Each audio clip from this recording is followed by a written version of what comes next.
Alright. Hi. We returned to your Valentine ASMR. And today, I'm going to start a book series using my favorite book. Y'all didn't really like the last one I did, but I don't really care. This is my favorite book of all time. And I don't know how this is going to work. I have some sounds in the background. We'll see how long that lasts. But I figured, why not read you my favorite book of all time? It's Patrick Rothfuss and The Name of the Wind. This series is great. Has it been completed? No. But we're here. Anyway, so the goal is I'm going to read you some, I don't know if we're going to do whispered or some more soft-spoken. I haven't decided yet. Considering this is unedited, everything, here we are. There'll be noises, there'll be things, it'll be whatever. Anyway, I'm gonna read you my favorite book. Simple as that.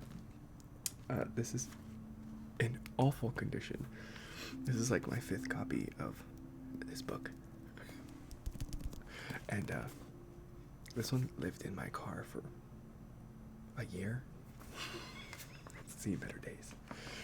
Anyway, I'm gonna go ahead and get started. And, you know, in the future, if I take this down because it's copyrighted, so be it. But this is The Name of the Wind by Patrick Rothfuss. It's the King Killer Chronicles, Day 1. Copyright of 2007. Damn, that book was written forever ago. Anyway, this is the map of the world we're in. We've got, I'm going to pronounce all these incorrectly, I just want you to know. Got the Commonwealth, which is here. And then we've got, I'm going to say Keld.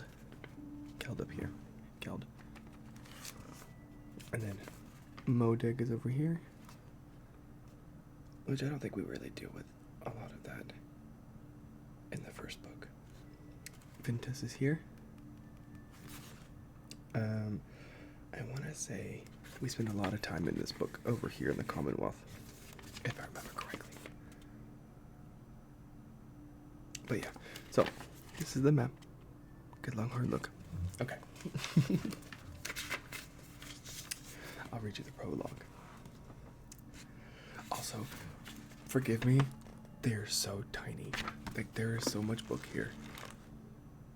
So if I fuck up. Moving on. Prologue. A silence of 3 parts. It was night again. The Waystone Inn lay in silence, and it was a silence of 3 parts. The most obvious part was a hollow, echoing quiet, made by things that were lacking. I don't know if I need to be reading too low. If there had been a wind, it would have... Sorry, as I get things together, I know. I'm so sorry. Made by things that were lacking.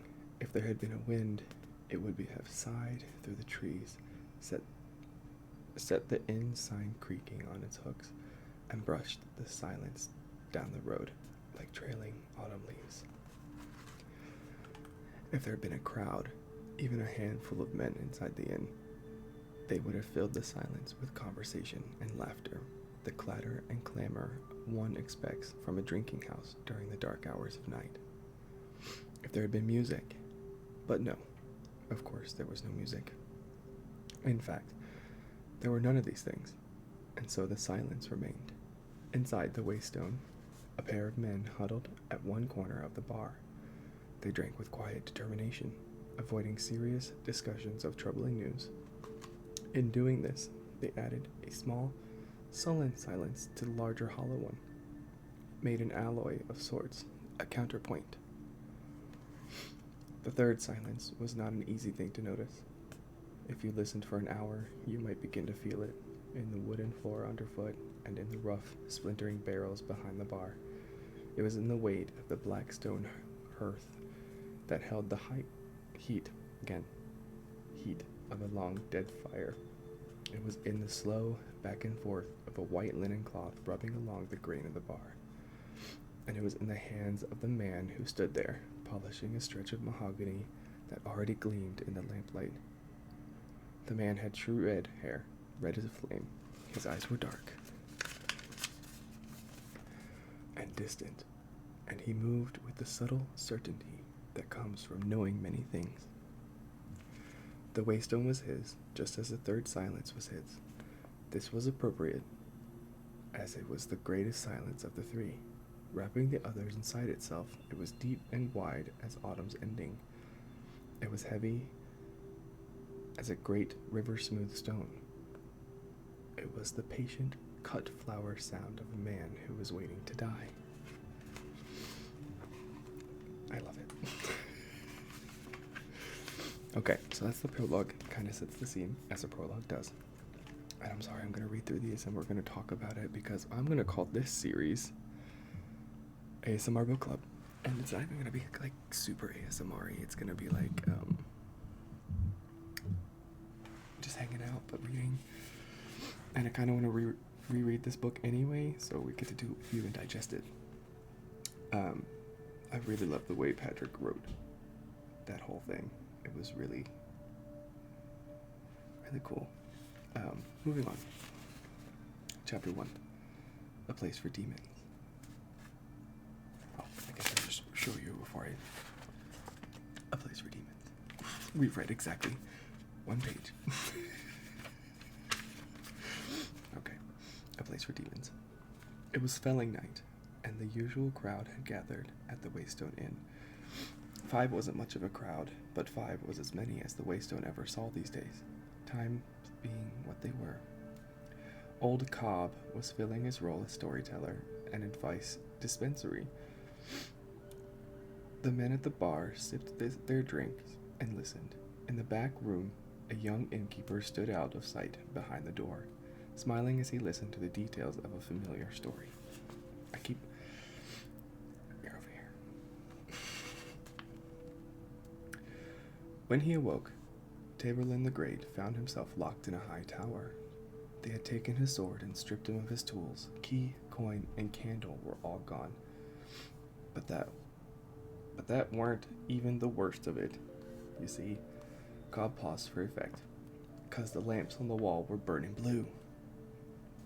Graham, Jake, and Shep nodded to themselves. The 3 friends had grown up together, listening to Cobb's stories and ignoring his advice.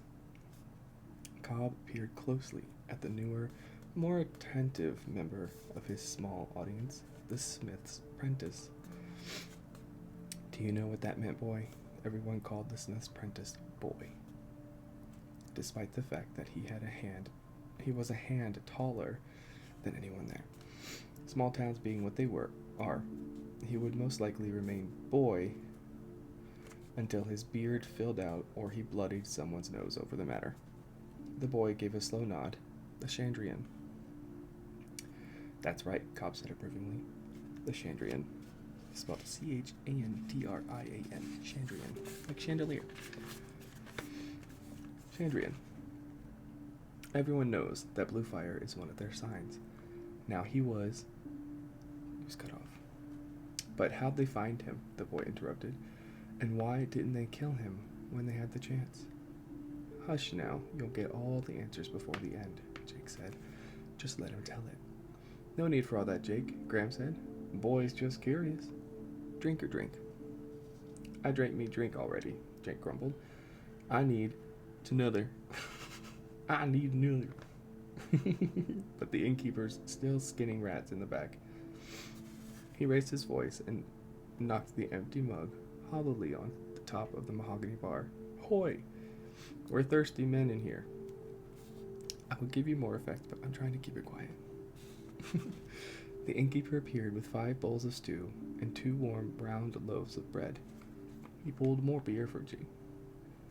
Shep and old Cobb, moving with an air of bustling efficiency. The story was set aside while the men tended to their dinners. Old Cobb tucked away his bowl of stew with the predatory efficiency of a lifetime bachelor. The others were still blowing steam off their bowls while he when he finished the last of his loaf and returned to his story. Now, Taborlin needed to escape, but when he looked around, he saw his cell had no door, no windows. All around him were nothing but smooth, hard stone. It was a cell no man had ever escaped. But Taborlin knew the names of all things, and so all things were his to command. He said to the stone, "Break," and the stone broke. The wall tore like a piece of paper, and through that hole Taborlin could see the sky and breathe the sweet spring air. He stepped on the edge, looked down, and without a second thought, he stepped out into the open air. The boy's eyes went wide. He didn't. Cobb nodded seriously, so Taborlin fell, but he did not despair, for he knew the name of the wind, and so the wind obeyed him. He spoke to the wind, and it cradled and caressed him. It bore him to the ground as gently as a puff of thistledown, and set him on his feet softly as a mother's kiss. And when he got to the ground and felt his side where they'd stabbed him, he saw that it weren't hardly a scratch. Now maybe it was just a piece of luck. Cobb tapped the side of his nose knowingly. Or maybe it had something to do with the amulet he was wearing under his shirt. What amulet? The boy asked eagerly through a mouthful of stew. Old Cobb leaned back on his stool, glad for the chance to elaborate. A few days earlier, Taborlin had met a tinker on the road, and even though Taborlin didn't have much to eat, he shared his dinner with the old man. Right sensible thing to do, Grant said quietly to the boy. Everyone knows a tinker pays for kindness twice. No, Jake grumbled. Get it right. A tinker's advice pays kindness twice. The innkeeper spoke up for the first time that night. Actually, you're missing more than half, he said, standing in the doorway behind the bar. A tinker's debt is always paid, once for any simple trade, twice for freely given, and thrice for an insult made. I'm like leaning all the way down. The men at the bar seemed almost surprised to see Coate standing there. K-O-T-E, Coate. They'd been coming to the Waystone every felling night for months, and Coate had never interjected anything of his own before. Not that you could expect anything else, really. He'd only been in town for a year or so. He was still a stranger. The smith's apprentice had lived here since he was 11, and he was still referred to as that Ranish boy. As if Ranish were some foreign country and not a town less than 30 miles away. Just something I heard once, Coate said to fill the silence, obviously embarrassed. Old Cobb nodded before he cleared his throat and launched back into the story. Now this amulet was worth a whole bucket of gold royals, but on account of Taborlin's kindness, the tinker sold it to him for nothing but an iron penny, a copper penny, and a silver penny. It was black as winter night, and cold as ice to touch, but so long as it was round his neck, Taborlin would be safe from the harm of evil things, demons and such. I'd give a good piece for such things these days, Shep said darkly. He had drunk most and talked least over the course of the evening. Everyone knew that something bad had happened out on his farm last kindling night. But since they were good friends, they knew better than to press him for the details. At least, not this early in the evening, not as sober as they were. Aye, who wouldn't? Old Cobb said judiciously, taking a long drink. I didn't know the Chandrian were demons, the boy said. I'd heard. They ain't demons, Jake said firmly. They were the first 6 people to refuse Telu's choice of the path, and he cursed them to wander the corners. Are you telling the story, Jacob Walker? Cobb said sharply. 'Cause if you are, I'll just let you get on with it. The two men glared at each other for a long moment. Eventually, Jake looked away, muttering something that could, conceivably, have been an apology. Cobb turned back to the boy. That's the mystery of the Chandrian, he explained. Where do they come from? Where do they go after they've done their bloody deeds? Are they men who sold their souls, demons, spirits? No one knows. Cobb shot Jake a profoundly disdainful look. Though every half-wit claims he knows. The story fell further into bickering at this point about the nature of the Chandria and the signs that showed their presence to the wary and the weather and to whether the amulet would protect Taborlin from bandits or mad dogs or falling off a horse. Things were getting heated when the front door banged open. Jake looked over. It's about time you got in, Carter. Tell this damn fool the difference between a demon and a dog. Jake stopped mid-sentence and rushed to the door. God's body, what happened to you? Carter stepped into the light, his face pale and smeared with blood. He clutched an old saddle blanket to his chest. It was an odd, awkward shape, as if it were wrapped around a tangle of kindling sticks. His friends jumped off their stools and hurried over at the sight of him. I'm fine, he said as he made his slow way into the common room. His eyes were wild around the edges, like a skittish horse. I'm fine. I'm fine. He dropped the bundled blanket onto the nearest table, where it knocked hard against the wood, as if it were full of stones.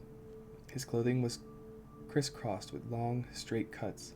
His gray shirt hung in loose tatters, except where it was stuck to his body, stained a dark, sullen red. Graham tried to ease him into a chair. Mother of God, sit down, Carter. What happened to you? Sit down. Carter shook his head stubbornly. I told you I'm fine. I'm not hurt that bad. How many were there? Graham said. 1, Carter said, but it's not what you think. God damn it, I told you, Carter. Old Cobb burst out with the sort of frightened anger only relatives and close friends can muster. I told you for months now. You can't go out alone, not even as far as Baden. It ain't safe. Jake laid a hand on the old man's arm, quieting him. Just take a sit, Graham said, still trying to steer Carter into a chair. Let's get that shirt off you and get you cleaned up. Carter shook his head. I'm fine. I got cut up a little, but that blood is mostly Nellie's. It jumped on her, killed her about 2 miles outside of town, past the old stone bridge. A moment of serious silence followed the news. The smith's apprentice laid a sympathetic hand on Carter's shoulder. Damn, that's hard. She was gentle as a lamb, too. Never tried to bite or kick when you brought her in for her shoes. Best horse in town. Damn, he trailed off. Damn. I don't know what to say. He looked around helplessly. Cobb finally managed to free himself from Jake. I told you, he repeated, shaking a finger in Carter's direction. There's folks out lately that would kill you for a pair of pennies, let alone a horse and cart. What are you going to do now? Pull it yourself? There was a moment of uncomfortable quiet. Jake and Cobb glared at each other, while the rest seemed at a loss for words, unsure of how to comfort their friend. The innkeeper moved carefully through the silence. Arms full, he stepped nimbly around Shep and began to arrange some items on a nearby table. A bowl of hot water, shears, some clean linen, a few glass bottles, needle, and gut. This never would have happened if he'd listened to me in the first place, old Cobb muttered. Jake tried to quiet him, but Cobb brushed the younger man aside. I'm just telling the truth. It's a damn shame about Nellie, but he better listen now, or he'll end up dead. You don't get lucky twice with those sort of men. Carter's mouth made a thin line. He reached out and pulled the edge of the bloody blanket. Whatever was inside flipped over once and snagged on the cloth. Carter tugged harder, and there was a clatter like a bag of flat river stone upended onto the tabletop. It was a spider as large as a wagon wheel, black as slate. The smith's apprentice jumped backwards and hit a table, knocking it over and almost falling to the ground himself. Cobb's face went slack. Graham, Shep, and Jake made wordless, startled sounds and moved away. Raising their hands to their faces, Carter took a step backward that was almost like a nervous twitch. Silence filled the room like a cold sweat. The innkeeper frowned. They can't have made it this far west yet, he said softly.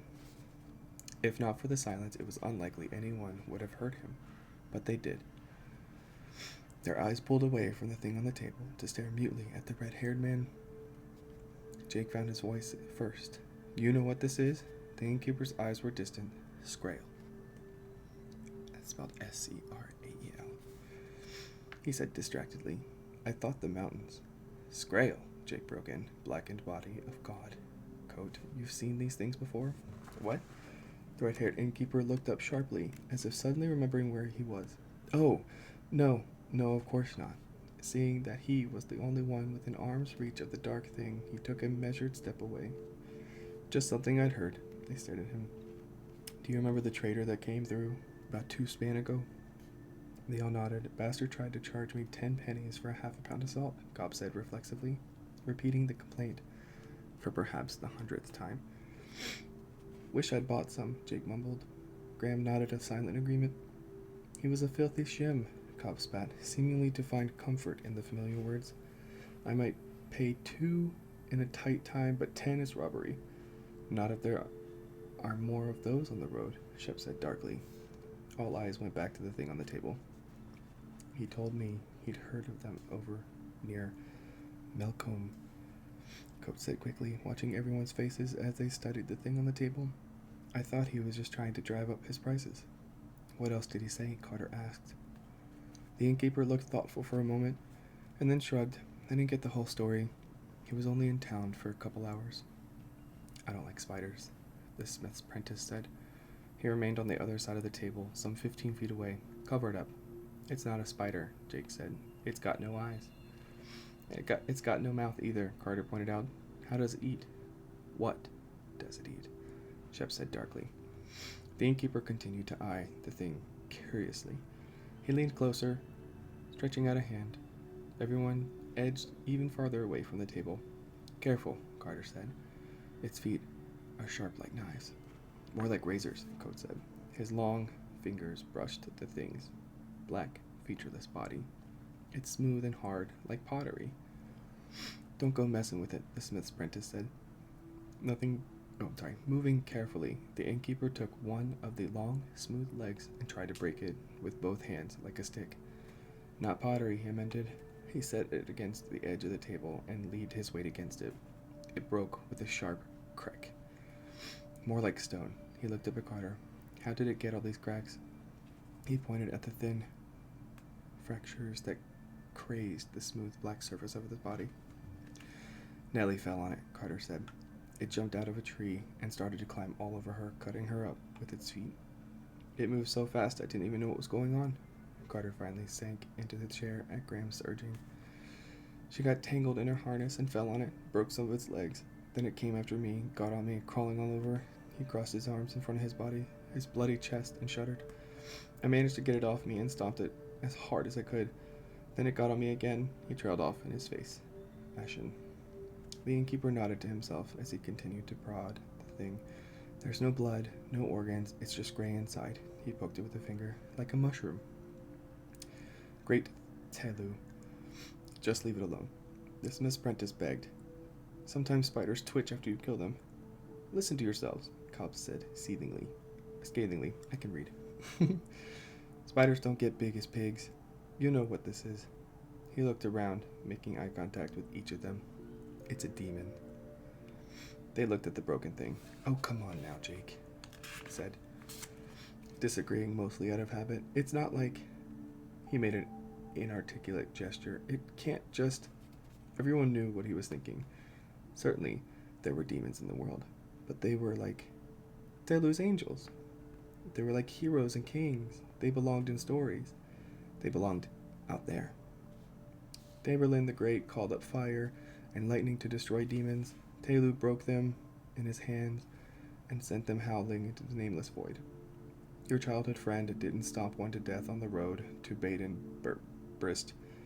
It was ridiculous. Coate ran his hand through his red hair, then broke the silence. There's one way to tell for sure, he said, reaching into his pocket. Iron or fire. He brought out a bulging leather purse. Add the name of God, Graham pointed out. Demons fear 3 things: cold iron, clean fire, and the holy name of God. The innkeeper's mouth pressed itself into a straight line. That was not quite a frown. Of course, he said as he emptied his purse onto the table, and then fingered through the jumbled coins. Heavy silver talents and thin silver bits, copper jots, broken halfpennies, and iron drabs. Does anyone have a shim? Just use a drab, Jake said. That's good iron. I don't want good iron, the innkeeper said. A drab has too much carbon in it. It's almost steel. He's right, the smith apprentice said, except it's not carbon. You use coke to make steel, coke and lime. The innkeeper nodded deferentially to the boy. You know best, young master. It's your business, after all. His long fingers finally found a shim in the pile of coins. He held it up. Here we are. What will it do? Jake asked. Iron kills demons. Cobb's voice was uncertain. But this one's already dead. Might not do anything. One way to find out, the innkeeper met each of their eyes briefly, as if measuring them. Then he turned purposely back to the table, and they edged farther away. Coat pressed the iron shim to the black side of the creature, and there was a short, sharp, crackling sound, like a pine log snapping in a hot fire. Everyone startled, and then relaxed when the black thing remained motionless. Cobb and the others exchanged shaky smiles, like boys spooked by a ghost story.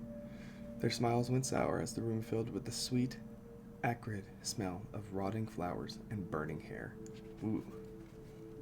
The innkeeper pressed the shim onto the table with a sharp click. Well, he said, brushing his hands against his apron, I guess that settles that. What do we do now? Hours later, the innkeeper stood in the doorway of the waystone and let his eyes relax to the darkness. Footprints of lamplight from the inn's windows fell across the dirt road and the doors of the smithy across the way. It was not a large road, nor well-traveled. It didn't seem to lead anywhere, as some roads do. The innkeeper drew a deep breath of autumn air and looked around restlessly, as if waiting for something to happen. So sorry. He called himself Coat. He had chosen that name carefully when he came to this place. He had taken a new name for most of the usual reasons, and for a few unusual ones as well. Not the least of which was the fact that names were important to him. Looking up, he saw 1,000 stars glittering in the deep velvet of a night with no moon. He knew them all, their stories, and their names. He knew them in a familiar way, the way he knew his own hands. Looking down, Coat sighed without knowing it, and went back inside. He locked the door and shuttered the wide windows of the inn, as if to distance himself from the stars and all their varied names. He swept the floor methodically, catching all the corners. He washed the tables and the bar, moving with a patient efficiency. At the end of an hour's work, the water in his bucket was still clean enough for a lady to wash her hands in. Finally, he pulled a stool behind the bar and began to polish the vast array of bottles nestled between the two huge barrels. He wasn't nearly as crisp and efficient about this chore, as he had been with the others, and it soon became obvious the polishing was only an excuse to touch and hold. He even hummed a little, although he did not realize it, and would have stopped himself if he had known. As he turned the bottles in his long, graceful hands, the familiar motion eased a few tired lines from his face, making him seem younger, certainly not yet 30, not even near 30. Young for an innkeeper, young for a man with so many tired lines remaining on his face. Coat came to the top of the stairs and opened the door. His room was austere, almost monkish. There was a black stone fireplace in the center of the room, a pair of chairs, and a small desk. The only other furniture was a narrow bed with a large, dark chest at its foot. Nothing decorated the walls or covered the wooden floors. There were footsteps in the hall, and a young man stepped into the room carrying a bowl of stew that steamed and smelled of pepper. He was dark and charming, with a quick smile and cunning eyes. "You haven't been this late in a span of days," he said, as he handed over the bowl. "There must have been good stories tonight, Reshi." Reshi was another of the innkeeper's names, a nickname almost. The sound of it tugged one corner of his mouth into a wry smile as he sank into the deep chair in front of the fire. "So what did you learn today, Bast?" "Today, master, I learned why great lovers have better eyesight than great scholars." "And why is that, Bast?" Coat asked, amusement touching the edges of his voice. Bast closed the door and returned to sit in the second chair, turning it to face his teacher and the fire. He moved with a strange delicacy and grace as if it were close to dancing. "Well, Reshi, all the rich books are found inside where the light is bad. but lovely girls tend to be out in the sunshine and therefore much easier to study without risk of injuring one's eyes. Coat nodded. But an exceptionally clever student could take a book outside, thus bettering himself without fear of lessening his much loved faculty of sight. I thought the same thing, Reshi, being, of course, an exceptionally clever student. Of course. But when I found a place in the sun where I could read, a beautiful girl came along and kept me from doing anything of the sort, Bast finished with a flourish. Coat sighed. Am I correct in assuming you didn't manage to read any of Kelemtincher tonight? Bast managed to look somewhat ashamed. Looking into the fire, Coat tried to assume a stern face and failed. Ah, Bast, I hope she was lovely as a warm wind in the shade. I'm a bad teacher to say it, but I'm glad. I don't feel up to a long bout of lessons right now. There was a moment of silence. Carter was attacked by a Skraeling tonight. Bast's easy smile fell away like a cracked mask, leaving his face stricken and pale. The Skrael? He came halfway to his feet, as if he would bolt it from the room, then gave an embarrassed frown and forced himself back down into his chair. How do you know? Who found his body? He's still alive, Bast. He brought it back. There was only one. There's no such thing as one Skraeling, Bast said flatly. You know that. I know, Coat said. The fact remains that there was only one. And he killed it? Bast said. It couldn't have been a Skraeling. Maybe. Bast. It was one of the Skrael. I saw it. Coat gave him a serious look. He was lucky, that's all. Even so, he was badly hurt. 48 stitches. I used up nearly all my gut. Coat picked up his bowl of stew. If anyone asks, tell them my grandfather was a caravan guard who taught me how to clean and stitch a wound. They were too shocked to ask about it tonight, but tomorrow some of them might get curious. I don't want that. He blew into his bowl, racing a cloud of steam around his face. What did you do with the body? I didn't do anything with it, Coat said pointedly. I am just an innkeeper. This sort of thing is quite beyond me. Reshi, you can't just let them muddle through this on their own. Coat sighed. They took it to the priest. He did all the right things for all the wrong reasons. Bast opened his mouth, but Coat continued before he could say anything. Yes, I made sure the pit was deep enough. Yes, I made sure there was rowan wood in the fire. Yes, I made sure it burned long and hot before they buried it. And yes, I made sure that no one kept a piece of it as a souvenir. He scowled, his eyebrows drawing together. I'm not an idiot, you know. Bast visibly relaxed, settling back in his chair. I know. You're not, Reshi, but I wouldn't trust half these people to piss leeward without help. He looked thoughtful for a moment. I can't imagine why there was only one. Maybe they died coming over the mountains, Coat suggested. All but this one. It's possible, Bast admitted reluctantly. Maybe it was the storm from a couple days back, Coat pointed out.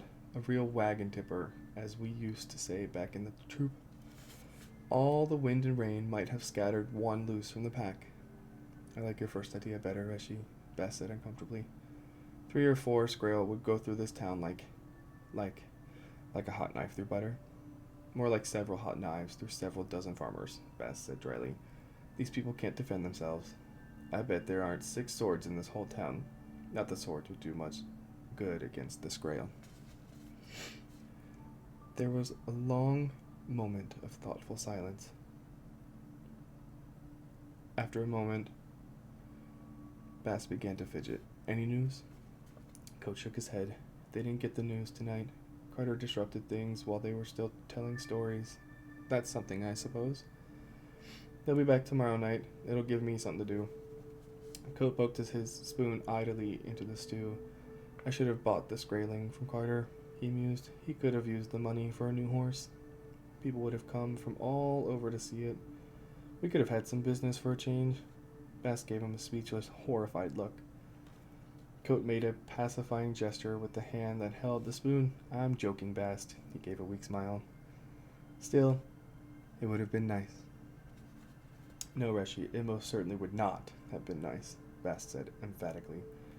People would have come from all over to see it, he repeated derisively. Indeed. The business would have been nice, Coat clarified. Business would be nice. He jabbed his spoon into the stew again. Anything would be nice. They sat for a long moment, Coat scowling down into the bowl of stew in his hands, his eyes far away. It must be awful for you here, Bast, he said at last. You must be numb with boredom. Bast shrugged. There are few young wives in town. A scattering of daughters. He grinned like a child. I tend to make my own fun. That's good, Bast. There was another silence. Coat took another spoonful, chewed, swallowed. They thought it was a demon, you know. Bast shrugged. Might as well be, Reshi. It's probably the best thing for them to think. I know. I encourage them, in fact. But you know what that means, he met Bast's eyes. The blacksmith is going to be doing a brisk business in the next couple days. Bast's expression went carefully blank. Oh? Coat nodded. I won't blame you if you want to leave, Bast. You have better places to be than this. Bast's expression was shocked. I couldn't leave, Reshi. Reshi. He opened and closed his mouth a few times, at a loss for words. Who else would teach me? Coat grinned, and for a moment his face showed how truly young he was. Behind the weary lines in the placid innkeeper's expression, he looked no older than his dark-haired companion. Who indeed? He gestured toward the door with his spoon. Go do your reading then, or bother someone's daughter. I'm sure you have better things to do than watch me eat. Actually, begone, demon, Coat said, switching to a thickly accented Temic threw half a mouthful of stew. Dejemos antuosa eja. Bast burst into startled laughter and made an obscene gesture with one hand. Coat swallowed and changed languages. Aroi te danalean. I love reading made-up languages. It's so great. Oh, come now, Bast reproached, his smile falling away. That's just insulting. By earth and stone, I abjure you. Coat dipped his fingers into the cup by his side and flicked droplets carefully in Bast's direction. Glamour be banished. With cider? Bast managed to look around, look amused and annoyed at the same time as he daubed a bead. Daubed? Dabbed? Daubed. D-A-U-B-E-D. Daubed. Daubed a bead of liquid from his front of his shirt. Wow, I can read. This better not stain. Coat took another bite of his dinner. Go soak it. If the situation becomes desperate, I recommend you avail yourself of the numerous solvent formulae extant in Kellum Tincture, chapter 13, I believe. Fine. Bast stood and walked to the door, stepping with his strange, casual grace. Call if you need anything. He closed the door behind himself. Coat ate slowly, mopping up the last of the stew with a piece of bread. He looked out the window as he ate, or tried to, as the lamplight turned its surface mirror-like against the dark behind it. His eyes wandered the room restlessly. The fireplace was made of the same black rock as the one downstairs. It stood in the center of the room, a minor feat of engineering of which Coat was rather proud. The bed was small, little more than a cot, and if you were to touch it, you would find the mattress almost non-existent. A skilled observer might notice there was something his gaze avoided, the same way you avoid meeting the eye of an old lover at a formal dinner, or that of an old enemy sitting across the room in a crowded alehouse late at night. Coat tried to relax, failed, fidgeted, sighed, shifted in his seat, and without willing it, his eyes fell on the chest at the foot of the bed. It was made of roh, R-O-A-H, a rare, heavy wood, dark as coal and smooth as polished glass. Prized by perfumers and alchemists, a piece the size of your thumb was easily worth gold. To have a chest made of it went far beyond extravagance. The chest was sealed 3 times, at a lock of iron, a lock of copper, and a lock that could not be seen. Tonight, the wood filled the room with an almost imperceptible aroma of citrus and quenching iron. When Coat's eyes fell on the chest, they did not dart quickly away. They did not slide slyly to the side as if he would pretend it wasn't there at all, but in a moment of looking, his face regained all the lines. The simple pleasures of the day had slowly smoothed away. The comfort of his bottle and books was erased in a second, leaving nothing behind his eyes but emptiness and ache. For a moment, fierce longing and regret warred across his face. Then they were gone, replaced by the weary face of an innkeeper, a man who called himself Coat. He sighed again without knowing it and pushed himself to his feet. It was a long time before he walked past the chest to bed. Once in bed, it was a long time before he slept. What are we thinking so far? I think we've gone through a lot in 16 pages. I only stop here because there is a stopping point with this line. Anyway, there's a lot here, and we don't have much longer, and we have like a page left. So I'm going to read this real quick, and then we'll continue. As Coat had guessed, they came back to the Waystone the next night for dinner and drinks. There was a few half-hearted attempts at stories, but they dried out quickly. No one was really in the mood.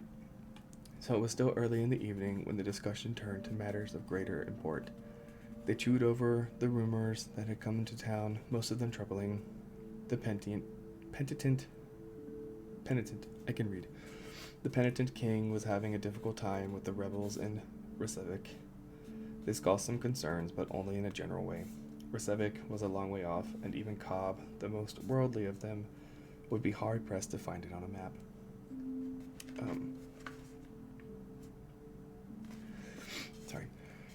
They discussed the war in their own terms. Cobb predicted a third levy tax after the harvest were in. No one argued, though there hadn't been a 3-bleeder year in living memory. Jake guessed the harvest would be good enough so the third levy wouldn't break most families, except the Bentleys, who were on times anyway, and the Orisons, whose sheep kept disappearing, and Crazy Martin, who had planted all barley this year. Every farmer with a half a brain had planted beans. That was one good thing about all the fighting. Soldiers ate beans, and prices would be high. After a few more drinks, deeper concerns were voiced. Deserter soldiers and other opportunists were thick on the roads, making even short trips risky. The roads were always bad, of course, in the same way that winter was always cold. You complained, took sensible precautions, and got on with business of living your life. But this was different. Over the last 2 months, the roads had become so bad that people had stopped complaining. The last caravan had 2 wagons and 4 guards. The merchant had been asking 10 pennies for half a pound of salt, 15 for a loaf of sugar. He didn't have any pepper or cinnamon or chocolate. He did have 1 small sack of coffee, but he wanted 2 silver talents for that. At first, people had laughed at his prices. Then, when he held firm, folks had spit and cursed at him. That had been 2 span ago, 22 days. There had not been another serious trader since, even though this was the season for it.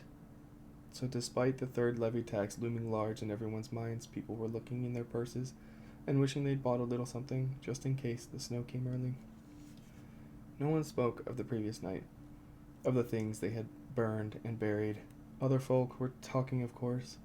The town was alive with gossip. Carter's wounds ensured that the stories were taken half seriously, but not much more than half.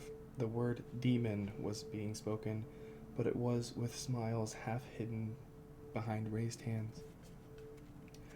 Only the 6 friends had seen the thing before it was burned. One of them had been wounded, and the others had been drinking. The priest had seen it too, but it was his job to see demons. Demons were good for business. The innkeeper had seen it too, apparently, but he wasn't from around here. He couldn't know the truth that was so apparent to everyone born and raised in this little town. Stories were told here, but they happened somewhere else. This was not a place for demons. Besides, things were bad enough without borrowing trouble. Cobb and the rest knew there was no sense talking about it. Trying to convince folk would be only to make them a laughingstock, like Crazy Martin, who had been trying to dig a well inside his own house for years now. Still, each of them bought a piece of cold wrought iron from the smith, heavy as they could swing, and none of them said what they were thinking. Instead, they complained that the roads were bad and getting worse. They talked about merchants and deserters and levies and not enough salt to last the winter. They reminisced that 3 years ago no one would have thought of locking their doors at night, let alone barring them. The conversation took a downward turn from there, and even though none of them said what they were thinking, the evening ended on a grim note. Most evenings did these days. I'll read that as most evenings did these days, times being what they were. Well, that's 45 minutes of reading, and that's just the first chapter. I'm telling you, there's a ton of words on these pages. But congratulations, we've read 18 pages of this book. Anyway, thanks for joining me. I think, let's see, the main character, the way he's being set up is really interesting. I think Coat, which I've read this book before, but kind of portraying Coat as something more than he is. That's just the first chapter. It's really interesting, and his companion that I guess he lives with in the inn, Bast, he's kind of being implied as like a demon, almost. I'd love to learn more about him. What did you guys think? What are your thoughts and kind of like opinions on the book? Or so far, I should say. We haven't read much. We've read exactly one chapter and one prologue. But again, that's 46 minutes. So I think that'll be enough for today as we figure out the format. Anyway, if you like it, leave a like, let me know. Because I kind of want to finish this book. And if one chapter takes that long to read... How many chapters are in here? Hi, we're going to do this live. This book is in such bad... There's 92 chapters. So if you want to read this, and I have the second book on hand too, which is... I'm going to be real close. Hello. Right here. This is the Wise Man's Fear. So I have the second book too. So we could do this all day long. Anyway, thank you for joining me. I hope you've enjoyed it. Again, let me know your thoughts. I think there's a couple things that are very interesting that have been set up so far. And I look forward to hearing from you. Thank you for joining me. Bye.